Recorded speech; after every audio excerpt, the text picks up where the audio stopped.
പാമ്പിനെ ശ്രദ്ധിക്കണേ.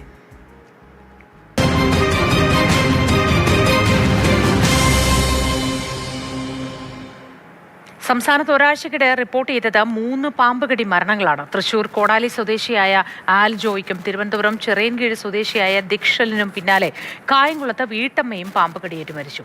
ഇന്നലെ മാത്രം പാമ്പുകടിയേറ്റത് 4 പേർക്കാണ്. റിപ്പോർട്ട് ചെയ്തത് സംസ്ഥാനത്താകെ 4 എണ്ണമാണ്. എങ്കിലും പല സ്ഥലങ്ങളിലും പാമ്പിന്റെ സാന്നിധ്യം ഉണ്ടാവും. അക്കാര്യങ്ങൾ ജാഗ്രതയോടെ ഇരിക്കണം എന്ന് വിവിധ വകുപ്പുകൾ മുന്നറിയിപ്പ് നൽകിയിട്ടുമുണ്ട്. കോടാലിയിൽ ആൽജോയുടെ സഹോദരൻ ആനോഷിന്റെ ആരോഗ്യനിലയിൽ പുരോഗതി ഉണ്ടായിട്ടുണ്ട്. ഇതിനിടയിൽ ഇവരുടെ വീട്ടിൽ 4ാം തവണയും ശംഖുവരയൻ പാമ്പുകളെ കണ്ടെത്തി എന്നതാണ് മറ്റൊരു കാര്യം. അതാണ് നേരത്തെ സൂചിപ്പിച്ചത്. എല്ലാ സ്ഥലങ്ങളിലും പാമ്പിന്റെ സാന്നിധ്യം ഉണ്ടാവും. അതുകൊണ്ട് തന്നെ ശ്രദ്ധയോടെ ഇരിക്കണം എന്നത്. ഇഴജന്തുക്കൾ കടന്നു വരാൻ ഇടയുള്ള സ്ഥലങ്ങൾ, ഇരുട്ടും തണുപ്പുമുള്ള സ്ഥലങ്ങളൊക്കെ ശ്രദ്ധിക്കുക. ഇക്കാര്യത്തിൽ കൂടുതൽ സംസാരിക്കാൻ എന്തുകൊണ്ടും ഒരു അതിഥി നമുക്കൊപ്പം ചേരുകയാണ്. ഡോക്ടർ അനൂപ് കുമാർ AS ആണ്. Critical care medicine and toxicology വിഭാഗത്തിൽ പ്രവർത്തിക്കുകയാണ് ഡോക്ടർ അനൂപ് കുമാർ. ഡോക്ടർ അനൂപ് കുമാർ, നമസ്കാരം. മാതൃഭൂമി ന്യൂസിലേക്ക് സ്വാഗതം. നമസ്കാരം. പറയൂ. ഈ വേനൽക്കാലത്ത് ഒരുപാട് പേര് അഭിമുഖീകരിക്കുന്ന ഒരു പ്രശ്നമാണ്. ഈ കഴിഞ്ഞ കുറച്ച് ദിവസങ്ങൾക്കുള്ളിൽ നിരവധി പാമ്പുകടിയേറ്റുള്ള മരണങ്ങൾ നമ്മൾ കണ്ടു. ഒപ്പം പാമ്പിന്റെ സാന്നിധ്യം പലയിടങ്ങളിലും കാണുന്നു എന്ന് പറയുന്നു. ഈ ചൂടുകാലവും പാമ്പും തമ്മിൽ നമുക്ക് എങ്ങനെയാണ് ബന്ധപ്പെട്ടിരിക്കുന്നത് ഈ പാമ്പിന്റെ സ്വഭാവം അനുസരിച്ച്? എനിക്ക് തോന്നുന്നു ഈ അന്തരീക്ഷ ഊഷ്മാവിൽ വ്യത്യാസം വരുമ്പോൾ, അല്ലെങ്കിൽ ചൂട് വളരെ കൂടിയൊരു അവസ്ഥയിലേക്ക് വരുന്ന സമയത്ത് ഇത് കുറച്ചുകൂടെ നമ്മൾ ഈ തണുപ്പൊക്കെ കിട്ടാൻ വേണ്ടിയിട്ട് ഈ മനുഷ്യരൊക്കെയുള്ള ഭാഗത്തേക്ക് കൂടുതൽ വരുന്നതായിരിക്കാം. അല്ലാതെ പാമ്പിന്റെ എണ്ണം കൂടുന്നത് കൊണ്ടോ അല്ലെങ്കിൽ വേറെ എന്തെങ്കിലും വ്യത്യാസം കൊണ്ടോ ആണെന്ന് തോന്നുന്നില്ല. താങ്കൾ നേരത്തെ സൂചിപ്പിച്ച പോലെ തന്നെ ഞാനിപ്പോൾ വർക്ക് ചെയ്യുന്ന കോഴിക്കോട് ആശ്രമംസിലൊക്കെ തന്നെ ഈ കഴിഞ്ഞ 2 ആഴ്ചയിൽ പാമ്പ് കടിയേറ്റ് വരുന്ന രോഗികളുടെ എണ്ണം വളരെ ഗണ്യമായി കൂടിയിട്ടുണ്ട്. അപ്പൊ അതുകൊണ്ട് നമ്മൾ പ്രധാനമായും ശ്രദ്ധിക്കേണ്ടത്, നമ്മുടെ വീട്ടിലാണെങ്കിലൊക്കെ തന്നെ പ്രത്യേകിച്ച് നമ്മൾ നിലത്തൊക്കെ കിടക്കുന്ന സമയത്ത് ഡോറൊക്കെ തുറന്നിട്ടിട്ടുണ്ടെങ്കിൽ ഇത്തരം എന്തെങ്കിലും ഈ പാമ്പുകളൊക്കെ ഉണ്ടോ എന്നുള്ളത് പ്രത്യേകിച്ച് ശ്രദ്ധിക്കുന്നതാണ് നല്ലത്. അതേപോലെ നമ്മൾ ഷൂ അതേപോലെ സാധനങ്ങളൊക്കെ പുറത്ത് വെച്ച് കഴിഞ്ഞാൽ അതിനുള്ളിലൊക്കെ ഇത്തരത്തിലുള്ള പാമ്പുകൾ കയറി നിൽക്കാനുള്ള സാധ്യത വളരെ കൂടുതലാണ്. അതേപോലെ നമ്മൾ നേരത്തെ കാണിച്ച പോലെയുള്ള ഓടിട്ട വീട്, അതേപോലെ തന്നെ സാധാരണ ഓല മേഞ്ഞ വീട്, ഇതിനകത്തൊക്കെ നമ്മൾ ഇതിന്റെ സൈഡിൽ ഗ്യാപ്പിലൂടെയൊക്കെ പാമ്പിനുള്ളിലേക്ക് വരാനുള്ള സാധ്യത കുറച്ചുകൂടെ കൂടുതലാണ്. അപ്പൊ ഇത്തരം വീടുകളിലൊക്കെ താമസിക്കുന്ന ആൾക്കാരും ഈ പാമ്പിനെ ഒന്ന് കൂടുതൽ ശ്രദ്ധിക്കുന്നതായിരിക്കും നന്നാവുക. ഡോക്ടർ, അതുപോലെ തന്നെ ഇന്നലെ ദക്ഷത്തിന്റെ കാര്യത്തിൽ സംഭവിച്ചത്, കുഞ്ഞിന് പാമ്പ് കടിയേറ്റു എന്ന് ഡോക്ടർക്ക് ആശുപത്രിയിൽ ചെന്നപ്പോൾ മനസ്സിലായില്ല, വീട്ടുകാർക്കും അറിയില്ലായിരുന്നു പാമ്പാണ് കടിച്ചത് എന്ന്. കുഞ്ഞു പക്ഷെ പലതവണ പറയുന്നുണ്ടായിരുന്നു, എനിക്ക് കാഴ്ച എല്ലാം 2ആയി കാണുന്നുണ്ട് എന്ന് പറയുന്നു, തളർച്ച അനുഭവപ്പെടുന്നു, അങ്ങനെ നിരവധി സിംറ്റംസ് ഉണ്ടായിരുന്നു. ഈ സിംറ്റം കൊണ്ട് അല്ലെങ്കിൽ മുറിവ് എങ്ങനെ എന്നതുകൊണ്ട് ഇത് കടിയേറ്റത് പാമ്പിൻ്റെതാണ് എന്ന് മനസ്സിലാക്കാൻ കഴിയില്ലേ? ഇതിനകത്ത് താങ്കളുടെ ക്വസ്റ്റ്യന് കുറെ ഭാഗങ്ങളുണ്ട്. കാരണം നമ്മൾ ഒന്ന് ഈ മുറിവിന്റെ അടയാളം നോക്കിയിട്ട് കടിച്ചത് പാമ്പാണോ അല്ലെങ്കിൽ വിഷമുള്ള പാമ്പാണോ വിഷമില്ലാത്ത പാമ്പാണോ എന്ന് കൃത്യമായി പറയാൻ സാധിക്കില്ല. അത് സയന്റിഫിക്കലി അങ്ങനെ നമുക്ക് ചെയ്യാൻ പറ്റില്ല. അത് പക്ഷെ പല സോഷ്യൽ മീഡിയയിലൊക്കെ തന്നെ പല ആൾക്കാരും അങ്ങനെ പാമ്പ് കടി നോക്കിയിട്ട്, കാരണം 2 പല്ലിന്റെ അടയാളം ഉണ്ടെങ്കിൽ അത് വിഷപ്പാമ്പാവാം അല്ലെങ്കിൽ വിഷപ്പാമ്പാവില്ല, ഇങ്ങനെ രീതിയിലൊക്കെ പറയാറുണ്ട്. പക്ഷെ അങ്ങനെ വെച്ച് ഈ മുറിവിന്റെ ഈ അടയാളമോ അല്ലെങ്കിൽ മുറിവിന്റെ രൂപമോ വെച്ചിട്ട് നമുക്കത് പാമ്പ് കടിയാണോ അല്ലയോ എന്ന് ഒരിക്കലും പറയാൻ സാധിക്കില്ല. അതേപോലെ തന്നെ ഈ കേസ് നമ്മൾ സാധാരണ ഇപ്പൊ ഡിസ്കസ് ചെയ്തത്, നമ്മൾ എന്തുകൊണ്ടാണ് ആ ഡോക്ടർക്ക് മനസ്സിലാവാതിരുന്നത് എന്നുള്ളതാണ് താങ്കളുടെ ചോദ്യം.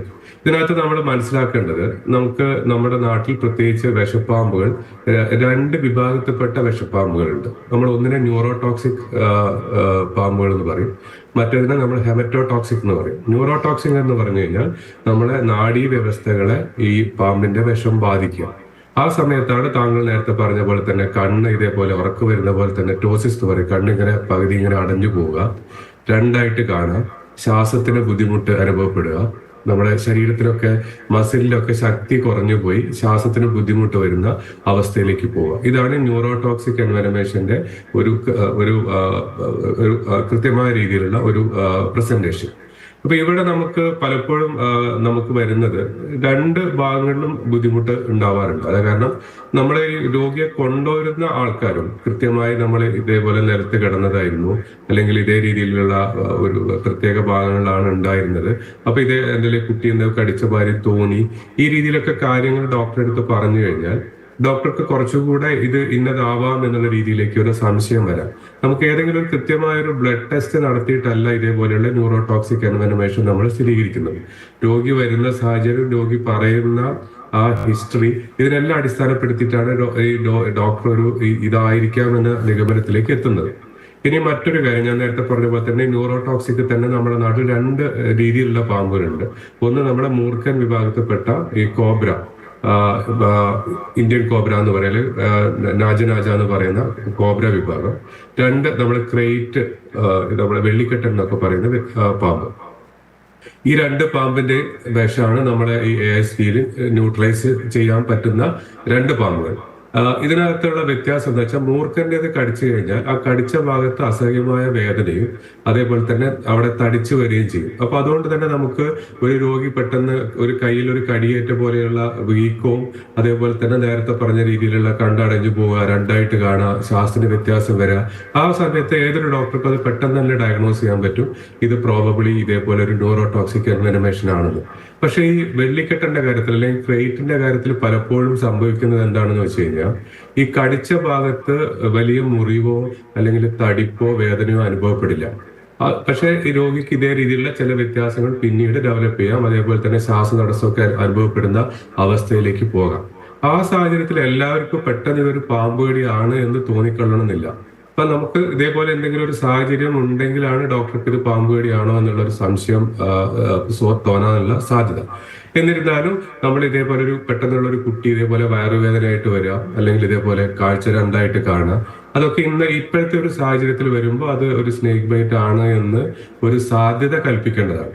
അതേപോലെ തന്നെ ഈ ന്യൂറോടോക്സിക് പാമ്പുകളുടെ ഈ വിഷബാധ ഏറ്റു കഴിഞ്ഞാൽ നമ്മളൊരു സൗകര്യമുള്ളൊരു ആശുപത്രിയിലാണെങ്കിൽ, അഥവാ പെട്ടെന്ന് ഇത് ഈ വിഷബാധയാണെന്ന് മനസ്സിലായിട്ടില്ലെങ്കിലും രോഗിക്ക് തടസ്സം വരുന്ന സമയത്ത് കൃത്യമായ രീതിയിലുള്ള വെന്റിലേറ്റർ സഹായം കൊടുക്കുകയാണെങ്കിൽ രോഗി മരണത്തിലേക്ക് പോകാനുള്ള സാധ്യത കുറവാണ്. കാരണം മരണം സംഭവിക്കുന്നത് ഈ ശ്വസിക്കുന്ന അല്ലെങ്കിൽ നമ്മുടെ റെസ്പിറേറ്ററി മസിൽ, ഈ ശ്വാസം നിയന്ത്രിക്കുന്ന മസിലുകൾക്ക് ശക്തി കുറഞ്ഞു പോയി ശ്വാസം എടുക്കാൻ പറ്റാത്തതുകൊണ്ടാണ്.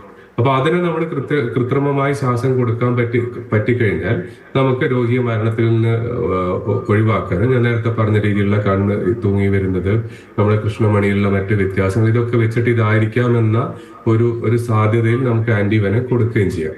ഇനി അടുത്തത് നമ്മുടെ ഹെമറ്റോടോക്സിക് ആണ്. ഈ ഹെമറ്റോടോക്സിക്കിൽ നമ്മുടെ ഈ ബിഗ് 4 എന്ന് പറയുന്ന അല്ലെങ്കിൽ നമ്മുടെ ആന്റി സ്നേക്ക് വെനം ന്യൂട്രലൈസ് ചെയ്യുന്ന രണ്ട് പാമ്പുകളാണ്. ഒന്ന് നമ്മൾ സാധാരണ റുസൽസ് വൈപ്പർ എന്ന് പറയുന്ന സാധാരണ രീതിയിലുള്ള അണലി, അതേപോലെ തന്നെ സോസ്കെയിൽ വൈപ്പർ, നമ്മൾ പാലക്കാടും കാസർഗോഡിന്റെ ചില ഭാഗങ്ങളിലൊക്കെ പ്രധാനമായിട്ട് കണ്ടുവരുന്ന ഒരു പാമ്പാണ് സോസ്കെയിൽ വൈപ്പർ. ഈ രണ്ടെണ്ണത്തിന്റെയും ഞാൻ നേരത്തെ പറഞ്ഞ പോലെ തന്നെ കടിച്ച ഭാഗത്ത് നല്ല തടിപ്പായിട്ട് വരാം, അതേപോലെ വേദന ഉണ്ടാവും. അപ്പൊ അതുകൊണ്ട് ബ്ലഡ് നമ്മൾ ടെസ്റ്റ് ചെയ്യുന്ന സമയത്ത് രക്തം ക്ലോട്ട് ആവാത്ത അവസ്ഥ വരും. ആ സമയത്ത് നമുക്കിത് പാമ്പുകടിയാണെന്നുള്ളത് മനസ്സിലാക്കുകയും ഉടനടി തന്നെ അതനുസരിച്ചുള്ള ചികിത്സ ചെയ്യുകയും ചെയ്യും.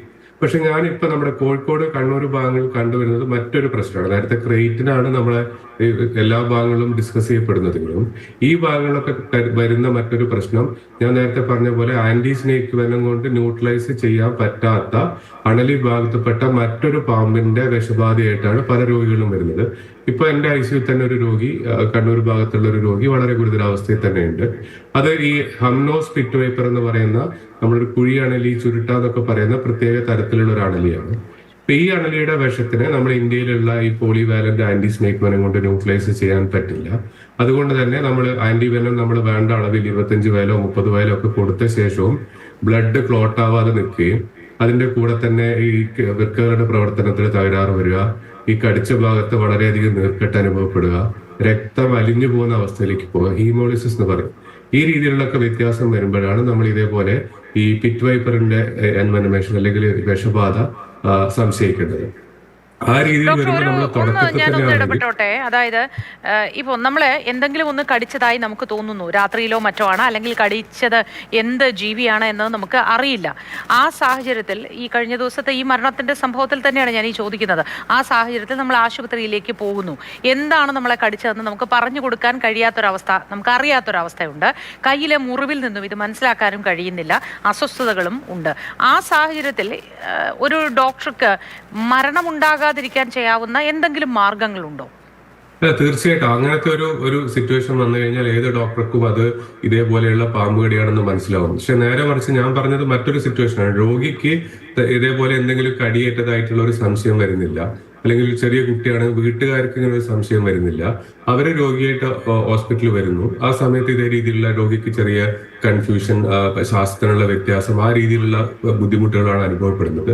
ആ സമയത്ത് ഈ പാമ്പ് കടിയൊന്നും ചിലപ്പോൾ അധികം ചികിത്സിച്ച് പരിചയമില്ലാത്ത ഒരു ഡോക്ടർക്ക്, അല്ലെങ്കിൽ അത് വളരെ കോമൺ അല്ലാത്ത ഒരു ഏരിയയിലുള്ള ഒരു ഡോക്ടർക്ക് അത് പാമ്പ് കടിയാണ് എന്നുള്ളൊരു സംശയം തോന്നാനുള്ള സാധ്യത കുറവാണ്. ദക്ഷത്തിന്റെ കാര്യത്തിൽ അവൻ ആവർത്തിച്ച് പറയുന്നുണ്ടായിരുന്നു, എനിക്ക് കാഴ്ച മങ്ങുന്നു, രണ്ടായി കാണുന്നു, കഠിനമായ വേദനയുണ്ട് എന്ന് പറയുന്നുണ്ടായിരുന്നു എന്ന് പറയുന്നു. അപ്പോഴും ഒരു ഡോക്ടർക്ക് അത് തിരിച്ചറിയാൻ കഴിയില്ലേ എന്നതാണ് എന്റെ സംശയം. അതാ പറയുന്നത്, നമുക്ക് കൃത്യമായ ഒരു ബ്ലഡ് ടെസ്റ്റ് വെച്ചിട്ടല്ല, ഈ കണ്ണ് മങ്ങുന്നു അല്ലെങ്കിൽ ശരീരത്തിൽ വേറെ ഏതെങ്കിലും ഭാഗത്തൊരു വേദന ഉണ്ട് എന്നുള്ളത് കൊണ്ട് അത് പാമ്പ് കടി മാത്രമല്ല, അത്തരത്തിലുള്ള പല രോഗങ്ങളുണ്ട്. നമ്മൾ സാധാരണ എൻസെഫലൈറ്റിസ് എന്ന് പറയുന്ന ഈ തലച്ചോറിനെ ബാധിക്കുന്ന അസുഖങ്ങൾ, അതേപോലെ നരമ്പുകളെ ബാധിക്കുന്ന മറ്റ് പല രീതിയിലുള്ള അസുഖങ്ങൾ, ചില വിഷ പദാർത്ഥങ്ങൾ നമ്മൾ കഴിച്ചു കഴിഞ്ഞാൽ ഇതൊക്കെ ഇത്തരത്തിലുള്ള വ്യത്യാസങ്ങൾ വരുത്താം. ഇത് നമ്മുടെ ലിറ്ററേച്ചറുകളിലൊക്കെ തന്നെ എത്രയോ ഈ ക്രേറ്റ് ബൈറ്റുകൾ നമ്മൾ വയറുവേദനയായിട്ട്, ശക്തമായ വയറുവേദനയായിട്ട് കുട്ടി ആശുപത്രിയിലെത്തി അപ്പൻഡിസൈറ്റിസ് ആണെന്ന് സംശയിച്ച് ഡോക്ടർമാർ സർജറി ചെയ്ത് വരെ കേസ് ഉണ്ട്. കാരണം വീട്ടുകാർക്ക് ഇതേപോലെ പാമ്പ് കടിച്ചതായിട്ട് അറിയില്ല, പിന്നീടാണ് ഈ രീതിയിലുള്ള വ്യത്യാസം വരിക. അപ്പൊ ഇത് ക്രേറ്റിന്റെ കാര്യത്തിൽ വളരെ കോമൺ ആയിട്ട് സംഭവിക്കുന്നതാണ്. ഞാനൊരു ഉദാഹരണത്തിന് പറഞ്ഞു കഴിഞ്ഞാൽ, ഞാൻ കുറച്ച് വർഷങ്ങൾക്ക് മുമ്പ് ഈ മൈസൂർ ഭാഗത്ത്, ഈ കോഴിക്കോട്, ഈ മലപ്പുറം, അതേപോലെ വയനാട് ഭാഗത്തു നിന്നൊക്കെ ഈ മൈസൂർ ഭാഗങ്ങളിലേക്ക് ഇഞ്ചി കൃഷിക്ക് പോകുന്നത് വളരെ കോമൺ ആയിട്ടുള്ള ഒരു സംഭവമാണ്. അതേപോലെ അവിടെ ഒരു കൃഷിക്ക് പോയാൽ നമ്മുടെ വയനാടുള്ള ഒരാൾ ഇതേപോലെ ഈ പെട്ടെന്ന് ഈ കൃഷി അവിടെ കുഴഞ്ഞു വീഴുകയും ആരോ അവരെ കണ്ട് ഈ ഉടനടി തന്നെ അവിടെ ഈ മൈസൂർ ഒരു ആശുപത്രിയിലേക്ക് മാറ്റി. മൈസൂർ ആശുപത്രിയിൽ എത്തിയ ശേഷം അവരെ ഉടനടി തന്നെ ശ്വാസം ബുദ്ധിമുട്ടൊക്കെ ആയതുകൊണ്ട് അവര് വെന്റിലേറ്ററിലേക്ക് മാറ്റുകയും ഒരു 3 ദിവസം കഴിഞ്ഞ ശേഷവും രോഗിക്ക് യാതൊരു ചലനവും അനുഭവപ്പെടാത്തതുകൊണ്ട് അവരതിന് ചികിത്സ മുമ്പോട്ട് കൊണ്ടുപോയതുകൊണ്ട് യാതൊരു കാര്യമില്ല എന്ന് പറയുകയും ചെയ്തു. അപ്പൊ അവരെ ഫാമിലിനടുത്ത് എനിക്ക് പരിചയമുള്ള ഒരാളുണ്ടായിരുന്നു. അപ്പൊ അവര് വെന്റിലേറ്ററിന്റെ മാറ്റുന്നതിന്റെ മുമ്പേ ഒരു ഒപ്പീനിയൻ എടുക്കുന്നതിന്റെ ഭാഗമായിട്ട് അവർ ആംബുലൻസിൽ ഇവിടേക്ക് നമ്മൾ കോഴിക്കോടേക്ക് ആ രോഗിയെ കൊണ്ടുവന്നു. അപ്പൊ ആ സമയത്ത് രോഗിക്ക് യാതൊരു ചലനവും ഇല്ല, ഒന്നുമില്ല. പക്ഷെ നമ്മൾ ഈ കാര്യങ്ങളൊക്കെ ചോദിച്ച് മനസ്സിലാക്കിയ സമയത്താണ് ഇതേ രീതിയിൽ അവർക്ക് ഈ ഇഞ്ചി കൃഷിക്ക് പോയ സമയത്ത് ആ കൃഷി സ്ഥലത്ത് നിന്നാണ് ഇതേ രീതിയിലുള്ള വ്യത്യാസങ്ങൾ വന്നെന്നുള്ളത് മനസ്സിലാക്കുന്നത്. നമ്മൾ ഈ പറഞ്ഞ പോലെ തന്നെ പ്യൂപ്പിൾസ് ഒക്കെ ഇതേപോലെ പിൻ പോയിന്റഡ് ആണ്. നമ്മുടെ ബാക്കി ശരീരഭാഗങ്ങളിലൊന്നും ഒരു മൂവ്മെന്റും ഇല്ല. അതായത് മസിലുകളൊക്കെ മുഴുവൻ തളർന്ന അവസ്ഥ. ഞാൻ നേരത്തെ പറഞ്ഞ പോലെ ഇത്തരം സാഹചര്യം മുമ്പേ കണ്ട ഒരു ഡോക്ടറാണെങ്കിൽ തീർച്ചയായിട്ടും ഈ ഒരു സാഹചര്യം, ഒരു സാധ്യത നമുക്ക് തോന്നാം. ആ സമയത്ത് ഇത് ക്രേറ്റ് ബൈറ്റ് ആണെന്ന് ആർക്കും പറയാൻ പറ്റില്ല, കാരണം ശരീരത്തിൽ എവിടെയും ഈ കൃത്യമായ രീതിയിലുള്ള പാടുകളില്ല. പക്ഷെ നമ്മൾ ആ രോഗിയെ പല പ്രാവശ്യം നോക്കിയപ്പോൾ പുറത്ത് മാത്രം ചെറിയൊരു സ്ക്രാച്ച് പോലെ ഒരു അടയാളം കാണുന്നുണ്ട്.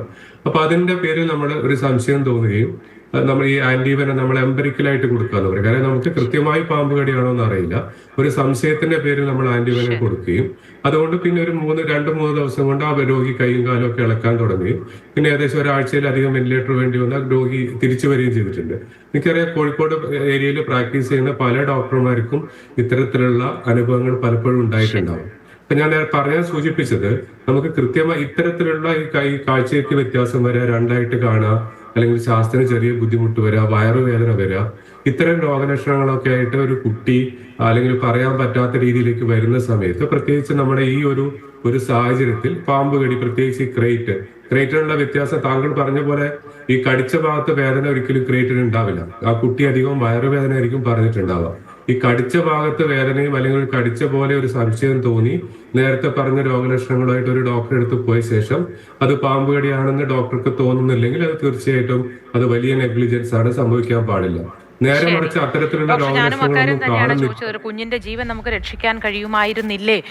പരിചയസമ്പന്നത ഈ വിഷചികിത്സയിൽ മാത്രം വേണമെന്നുണ്ടോ? സാധാരണ ഒരു മെഡിക്കൽ പ്രാക്ടീഷണർക്ക് അത് മനസ്സിലാവില്ലേ എന്ന സംശയമാണ് എനിക്ക് തോന്നിയത്. ഏതായാലും വളരെ നന്ദി ഡോക്ടർ അനൂപ്, ഒപ്പം ചേർന്നതിന് വിലപ്പെട്ട വിവരങ്ങൾ പ്രേക്ഷകരുമായി പങ്കുവച്ചതിന്.